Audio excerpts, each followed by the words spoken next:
বন্ধু এসে গেছি আমি সকালবেলা তোমাদের কাছে। আজ কিছু যে ঘোষপুর নাম শুনেছেন আপনারা, খানাকুল থানা অন্তর্গত, হুগলি জেলার খানাকুল থানার যে ঘোষপুর গ্রাম, এই ঘোষপুর গ্রামের বহুদিনের এই পুরনো একটি হাট, মানে আমরা এখনও বাজার বলতে পারিনি, কেন বাজারের পর্যায়ে এখনও পৌঁছাতে পারেনি, কিন্তু হাট বসেছে। সেই হাটের কিছু মুহূর্ত আমি বন্ধুদের সাথে শেয়ার করছি আজ সকালবেলা। ঠিক আছে বন্ধু? এসব দাদা ভাইয়েরা অনেক পুরনো ব্যবসাদার, বহুদিন থেকে আলু পেঁয়াজ বিক্রি করে।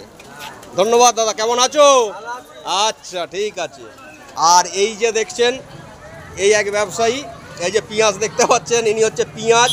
এনার কাছেও বেশি দরদাম করা যাবে না, মানে একটু খিচুনে দোকানদার। এই খিচুনে দোকানদার, এই যে ম্যানেজার এসেছে, আলু ফালু দেয় মনে হচ্ছে। আর যাই হোক দাদা, আপনি কিছু বলবেন নাকি? এই যে দাদা, দাদা আপনার ব্যবসা কেমন চলছে? হ্যাঁ কেমন চলছে বলুন।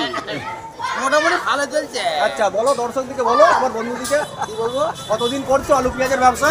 16 বছর।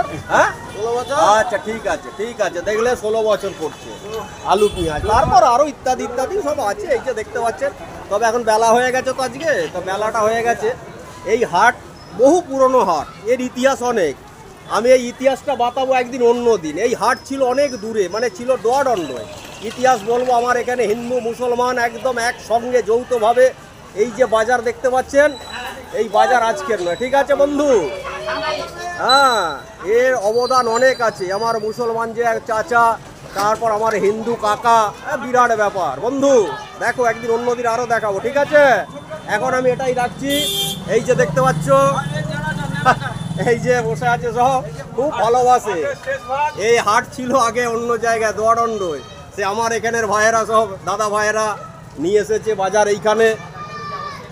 এই হাটের এখন আগে ছিল মাটি, এই যে দেখছো বন্ধু, এই যে এখন এটা কি, এটা ঢালাই, এটা ঢালাই হয়েছে, এইটা ঢালাই। আগে ছিল এতটা করে কাদা, পা দেখাচ্ছি মনে করবে না কিছু, এতটা কাদা ছিল। এই বহু ইতিহাস দেখাবো পরে। আবার দেখতে থাকো উৎপল ব্লগ ইউটিউব চ্যানেল। নমস্কার, ভালো থাকবে সবাই।